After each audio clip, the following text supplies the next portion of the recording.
is our opportunity to hear from a group of individuals that are also a lot of times overlooked in the whole MPS world, and we're doing our best to fix that because siblings make a huge difference, and they're a very, very important part of your families, of course, and they have a lot to say and a lot to contribute. I know a lot of times we refer to them as the super siblings, so is that cheesy?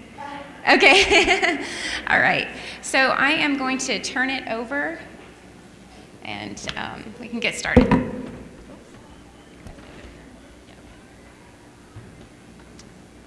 Hi, everyone. My name is Nathan Grant. I've met several of you, but if you don't know me, my twin brother, his name is Nick. Nick Grant. He has MPS II Hunter syndrome. We're both 19 years old. We're from Cincinnati, Ohio. My brother's back there in that far corner. And I'm just going to share a little bit of my experiences dealing with hospitalizations. All three of us have a different topic that we're going to talk about, but just to clarify, if you have any questions at all, anytime, we want this to be an open forum for you. So any of us can answer any questions about any topic that you will have. So just a little bit about me. So when I was around the age of 3, my brother received 2 bone marrow transplants. It was a different kind of therapy back then. There was no enzyme replacement therapy, so Nick had not 1, but 2 transplants that he received at Cincinnati Children's Hospital. And you know, as every sibling story is unique, but I'm sure this is similar to a lot of your stories. I had to stay with my grandparents during that time while my brother received his treatment. He was in the hospital for a little over a year. I stayed in a hotel across the street from the hospital while my parents were with my brother while he was receiving his therapy. And you know, at times it was challenging. It was not many people knew about sibling experiences. Not many people even knew about resources available for siblings. And in fact, there were no resources at the time for MPS siblings and siblings who had brothers or sisters with rare conditions. So common feelings that I often felt were just feelings of loneliness. I wasn't with my parents at the time, and also my peers at school couldn't relate to my experiences. But one thing that I have found is just to be an active member in the community. Meet friends, meet other siblings like I had here at the MPS Society.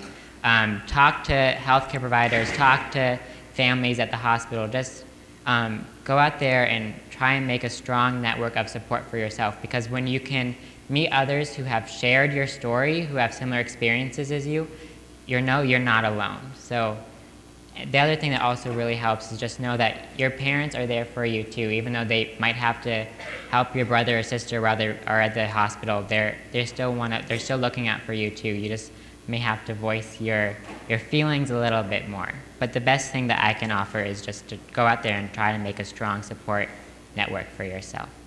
And if you have any questions about hospitalizations or what to do when your brother or sister is in the hospital, I'm happy to answer any of those questions.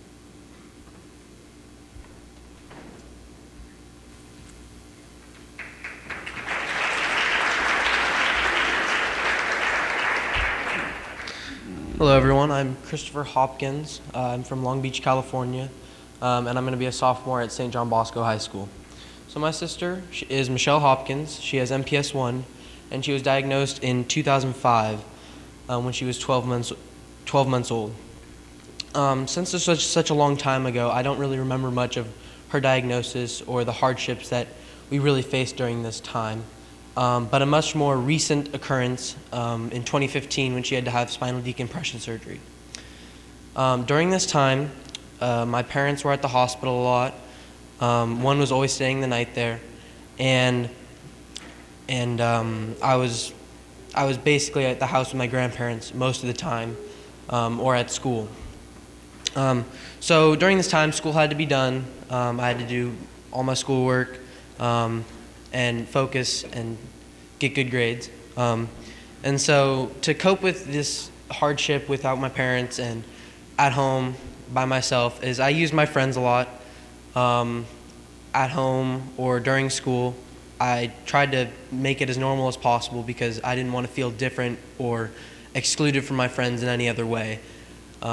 So I used school as a way to push everything at home aside and feel like I'm no different than anyone else. I tried to use my schoolwork as a distraction because I just didn't want to think about what could happen to my sister, what was going on. And probably the biggest thing that helped me was actually going to the hospital and playing games with my sister. You felt safer when you were around her. At a certain point in my life, I guess I just had to accept that I wasn't gonna have a normal life that I expected or thought, or as normal as I thought it could be. So now things are a lot different than I would have ever seen. Things as getting around airports are difficult or different from other people. You get looks. People don't know what's going on. Why is she in a wheelchair? Why is she in a walker? So getting around is quite difficult. Traveling with a wheelchair or walker can be tough at times. How you organize the car, packing the car. But other things, because there are negatives, there are also sometimes positives. The accommodations at amusement parks allow for us to, in effect, have a better time. I'm just happy she likes roller coasters. So, but I would like to say that the best thing that came of Michelle's surgeries was the feeling that she gave me. So every time that I would come in and visit her, she'd always have a smile on her face. She was always happy to see me. And it was just so nice because even as tough as times as were for her, she would always make me feel safe. Thank you.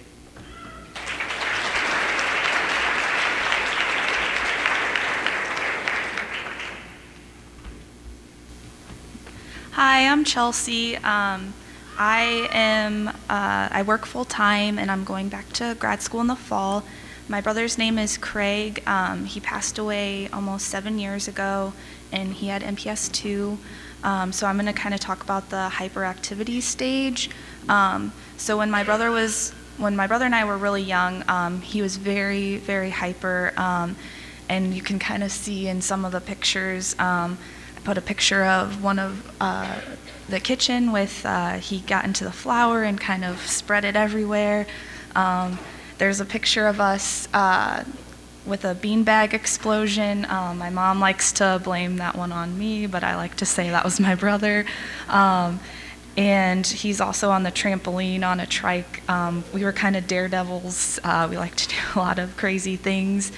So when I was a kid, obviously, you know, siblings, we kind of grow up differently than our peers and everyone else. It's kind of normal to us. And so I was kind of talking to my mom a couple weeks ago just to kind of see, you know, how did you sit me down and talk to me about all of this and how did I handle it? And I kind of had to laugh at my mom's comment. She said, well, you were kind of just used to getting beat up and it was just a normal thing. So, but growing up on Saturdays, that was the day where my brother had time away from me and my mom, and I got to spend time with my mom. So that was really something helpful during those really, you know, hyper years where I got that break. My mom was helping me look for pictures, and she said there's a video somewhere of me. We tried to find it, we couldn't, where I'm at my grandma's house, and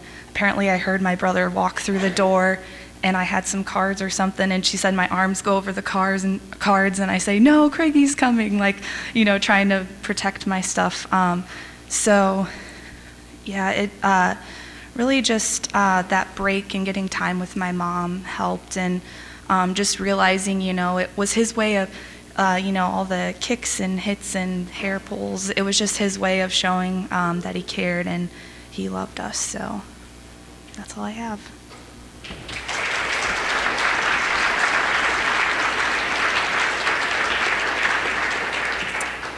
So, following tradition, this is our opportunity to open it up for any questions you might have for our super siblings.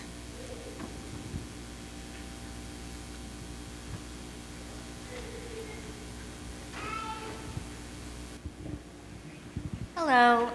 So what would you say the most important important piece of advice you could give to other siblings is? That's a really good question, and we probably all have lots to say about that. But what I would say is just know you're not alone, that there's a lot of siblings out there, and each sibling has a unique story, but together when you can make the connections and when you can meet other siblings and you can share your stories, that's so powerful.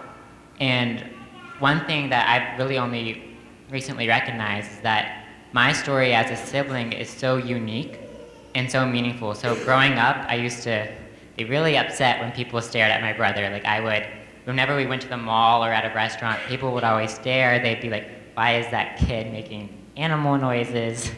And when I was young, I would stare back. I would get really upset. But just recently, I realized that as a sibling, I have such a unique story that I know what it's like to live with a disability.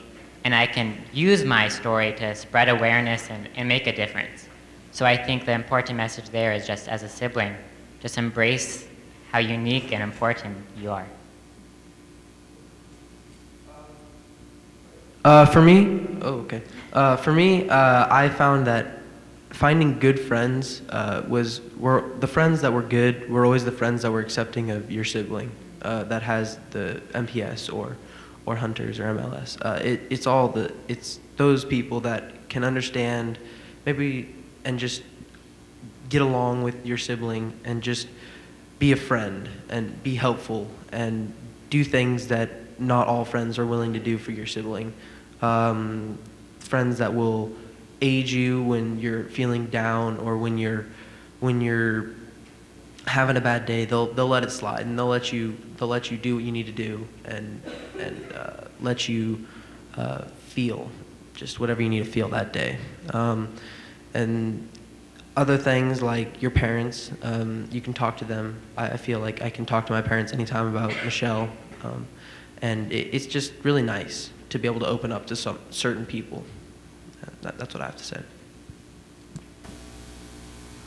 I'd say it's probably taken me 24 years to realize this, but don't be afraid to let your voice be heard. A lot of times I think the common theme we've been talking about is siblings are, not heard a lot of times, and there's not a lot of resources out there for us. So reaching out to your parents, they're busy, but, letting them know, hey, I need time with you, or talking to your friends. I think the best thing that's been for me is having friends who have a sibling like Helen. I've known her for I don't even know how long. So that's just been, like I said, it's taken me a long time, but just letting your voice be heard and letting others know what's going on in your life, because that's the biggest thing that's helped. So. Hello. I just wanted first to tell you guys how proud I am of you of getting up here and sharing your experience. We have 3 children, and our youngest has MPS 6, and I just watch her siblings and what they go through. And so kind of similar to the first question, but I'd like to ask you, what did your parents do well to support you through this? Because like you talked about being in the hospital, spending time at grandparents, and just that kind of lack of time for you, and I would suspect a lot of the parents here, we struggle with that guilt, and your sibling has this need and these challenges, we have to address that. But can you share maybe one thing your parents did really well to support and encourage you through this journey as well? Yeah, of course, that's a really good question. So the best thing that my parents did was explain. They took time to explain what MPS was to me. And they also pointed out websites that were really helpful for me to refer to as well. And so while that might be different for some families, while some families may not be at the point to start explaining MPS to their kid if their child is young, I think just opening up that conversation helps a lot. Because as a young child, when I was 3, when my brother was receiving his bone marrow transplants, I had a lot of questions. I was confused. I didn't know what was going on. I didn't know why I was with my grandparents while my parents were with my brother. So the best thing was them explaining what was going on and just letting me be as involved as possible. And if that isn't a possibility, one thing that parents can do is ask somebody in the Family Resource Center at your hospital or Child Life if they can take the time to explain what's going on. A lot of times hospitals have a Family Resource Center that puts together sibling workshops. They're sometimes called SIB shops. And those are a big resource for a lot of siblings. Okay, so I would say my parents, they for as much time as they spent with my sister in the hospital, they always came home, and it was nice to sit down and have a family meal every night with one of them, because one was usually at the hospital. I know we had friends that would give us like meals because they weren't at home to cook, and we would just sit at home and have a family meal, maybe play a game or something, and it just made a difference. You know, you got to see their face every night, or one of their faces every night, and sit down and talk about school, just have an open line of connection about anything you were having trouble with, understanding. It didn't have to be about your sibling that has MPS. It could be about anything, and just understanding and getting to talk to them, knowing that they still care for you is a big thing. Feeling their love and support for your sibling and you, because I still know that even though when they're with Michelle, they still care about me. They want me to succeed in school, in sports, because they show up to all my games. They still show their support through other ways than just pushing me aside, which they don't, because they know I need lots of support in every way they can give it.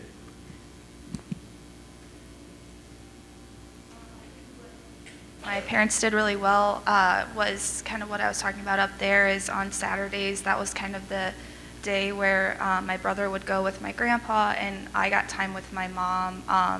My dad was really busy at the time, but when we were younger, my dad would take time with my brother and I, and just we lived on a farm, so he would take the time out to teach us how to do things, even though we made it worse for him. So, you know, kids, they just make everything a lot longer. But just that quality time, and, you know, I know it takes a lot out of the parents, but I know my parents just, you know, tried to save that time and give us that quality time. We probably have time for another question. Not really a question, just a comment. I'd like to commend the three of you and all of the other siblings that I've ever met at every conference. I've always said that God gives children with disabilities the best siblings, and I've seen it over and over, and every sibling that I've ever met that has a brother or sister with MPS has just been wonderful, and they're all to be commended and thanked. Yeah, great.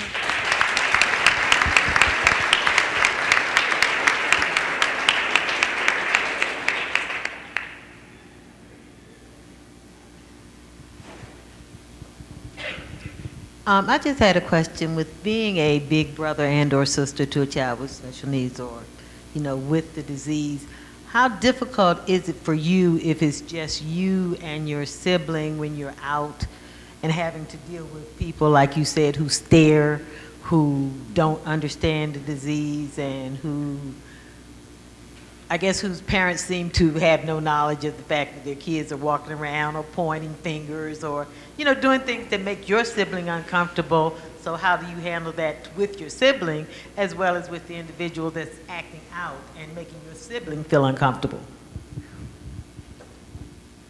I would say the context of the situation always depends. It depends on what's going on. If the child is just staring, sometimes, you know, growing up, I have just let that happen, because I came to the realization that people are staring because they're curious, not because they're judging. They want to know more. That did take me a long time to realize that, but as I was saying, with how unique all of our stories are, that's what I understood was they just want to know, why is your brother different? Why is he making noises? Why? So understanding that your story is unique is really important. But sometimes another way that I would respond to those situations would be just explain, hey, this is my brother. His name's Nick. He has a disability, but just like all of us, he loves life. He loves eating fruit. He loves running, loves swimming. So, though he might make different noises and communicate differently, he's just like the rest of us. So if in that situation, if you can explain your brother's disability or sister's disability, do it. But it depends on the context. For me, I've noticed that most people aren't staring because she looks different. I feel like she's pretty normal comparatively. She can get around in her walker, and most of the time the stares come from her just being in a wheelchair or her having her metal walker to help her get around. And usually if it's excessive and I notice it, I'll sometimes go ahead and stand in their way, in their line of sight so they can't really see her. It's just come on. So I'll do that, and it's usually just like what Nate said. It's just curiosity. They just want to understand why they're different, why they need a wheelchair, why they need a walker. It's just not something that they've had to deal with. It's not something that they've really experienced before, and they'd like to know. They just probably usually won't have the confidence to ask, and so they'll just stare instead. I think like everyone else has said, when I was a kid, I probably handled it a lot differently. It's probably taken me about 24 years to really realize, other people don't understand.